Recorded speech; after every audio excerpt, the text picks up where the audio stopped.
Hello everyone, thanks for checking out the channel. If you like this video, please remember to like, and if you subscribe, be sure to comment below. I reply to every comment.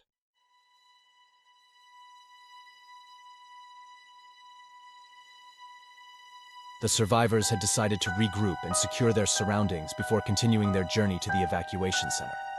Our new allies had experience in navigating the city's treacherous landscape, and together we formed a plan for a supply run. A risky venture into the heart of the undead-infested ruins to gather much-needed resources.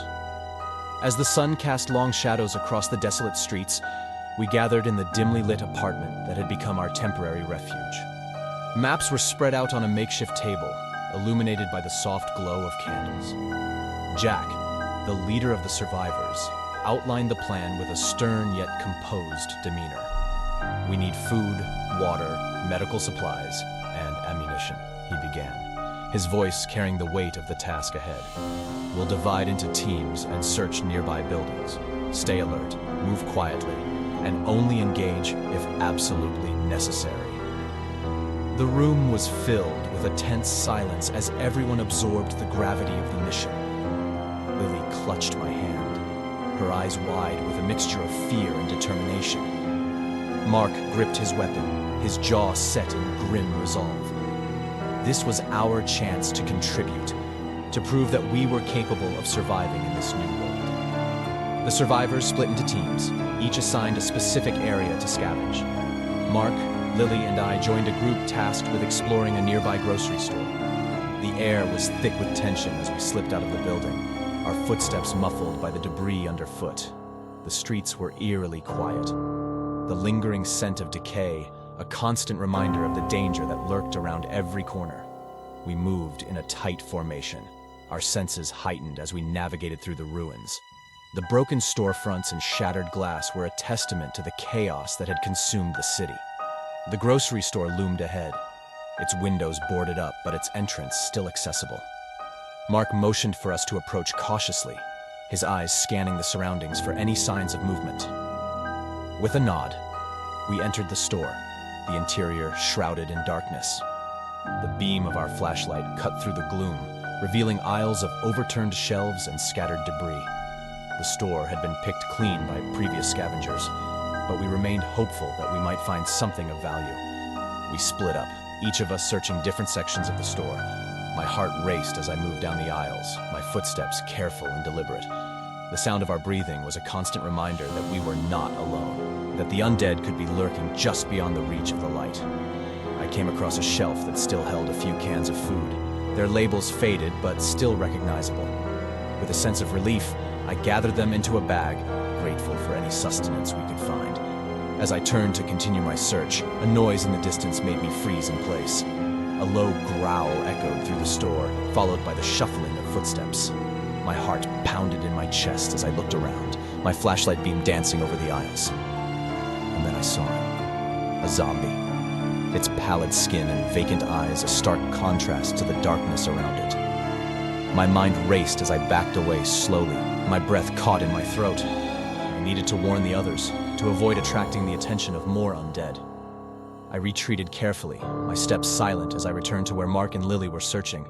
With a hushed voice, I whispered to them about the zombie I had encountered.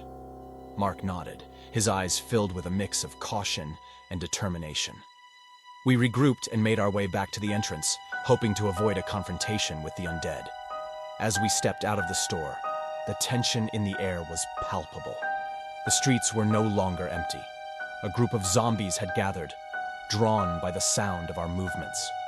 We shared a tense glance, realizing that we needed to navigate through the horde to make it back to safety. With our weapons at the ready, we moved as one, using every ounce of stealth and strategy to avoid detection. The undead were relentless, their groans and shuffling footsteps a haunting symphony that echoed through the streets. We moved slowly, each step calculated, our breath held as we slipped through the gaps in the horde. The tension was suffocating as we made our way back to the apartment. Every noise, every movement threatened to give away our position, and the weight of the moment bore down on us. But our determination carried us forward, the shared goal of returning to safety fueling our every step. Finally, we reached the apartment building, our hearts pounding in our chests. We slipped inside and secured the entrance behind us, the sound of the undead's frustrated groans fading into the distance. We had survived the supply run, a small victory in the face of overwhelming odds. As we gathered together, our faces illuminated by the dim candlelight, we counted our meager spoils, a few cans of food, a bottle of water, and a handful of medical supplies. It wasn't much, but it was a testament to our resilience and resourcefulness. Jack's voice broke the silence. "We did well," he said, his gaze meeting each of ours. "We'll continue to gather supplies and fortify our position. It won't be easy, but we're in this together." As we settled in for the night, the weight of the world outside seemed momentarily lighter. We had faced the dangers of the city head-on, proving that even in the midst of the apocalypse, humanity's spirit could endure.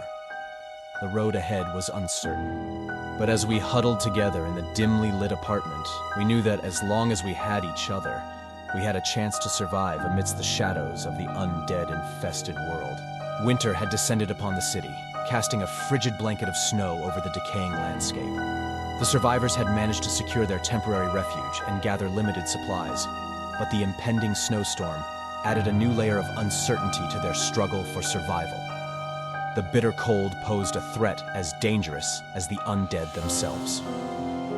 As the first snowflakes fell from the sky, the survivors huddled together in the dimly lit apartment. The soft glow of candles danced across our faces, a flickering reminder of the warmth we desperately clung to. The howling wind outside served as a chilling harbinger of the storm's fury. "We need to reinforce our defenses," Jack declared, his voice cutting through the air. "The cold won't just affect us, it'll slow down the undead as well. But we can't let our guard down." The room was tense as we set to work, fortifying the windows and barricading the entrance with whatever materials we could find. The wind rattled the window panes, and the temperature continued to drop, a reminder that survival meant more than just staying hidden from the undead. As the storm intensified, we settled in for a long and restless night. The eerie silence outside was occasionally broken by the distant groans of the undead, their movements hindered by the snow that blanketed the streets. We clung to each other for warmth, our breath visible in the cold air. It was during the darkest hours of the night that a sudden crash shattered the stillness. We jolted awake, our hearts pounding as we exchanged fearful glances. The barricade at the entrance had been breached, and with weapons in hand, we moved silently through the apartment, our eyes scanning the shadows for any signs of movement. The wind howled outside, masking any potential threats with its haunting symphony. And then, we saw them. Figures silhouetted against the dim light filtering in from the broken windows. Intruders had entered our refuge, drawn by the promise of shelter from the storm. "Who are you?" Mark's voice was sharp, his weapon held steady as he confronted the strangers. The leader of the group stepped forward, his eyes wary but not hostile. "We're survivors," he said, his voice carrying a mix of weariness and desperation. "We were trying to find shelter from the storm." Tensions hung heavy in the air as we regarded the newcomers. The shared struggle for survival had brought us together. But trust was a scarce commodity in a world overrun by the undead. Jack stepped forward, his gaze unwavering. "You need to understand that our priority is the safety of our group," he said, his words laced with caution. "We can't risk letting strangers into our refuge without knowing more about you." The strangers nodded in understanding, their faces etched with weariness. They explained their own journey, the challenges they had faced, and the losses they had suffered. The story was all too familiar, a desperate search for safety in a world that had been consumed by chaos. After a tense exchange, we reached a tentative agreement. The newcomers would be allowed to stay temporarily, under close watch.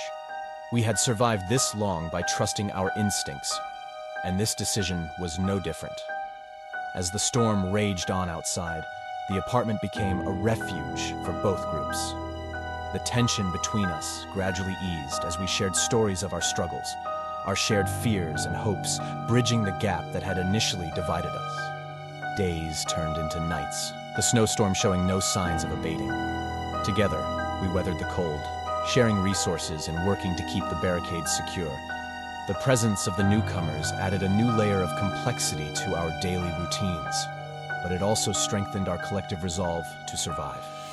As the snow began to melt and the storm finally subsided, the survivors faced a choice: to continue as a united group or part ways and seek their own paths. The bond that had formed during the storm was undeniable, a testament to the shared experiences that had forged a fragile sense of community. In the end, we chose to stay together, to face the challenges of this new world as a united front. The city was a frozen wasteland, but amidst the chilling winds and the haunting groans of the undead, we found a glimmer of warmth in the bonds of trust and camaraderie that had been forged in the crucible of survival.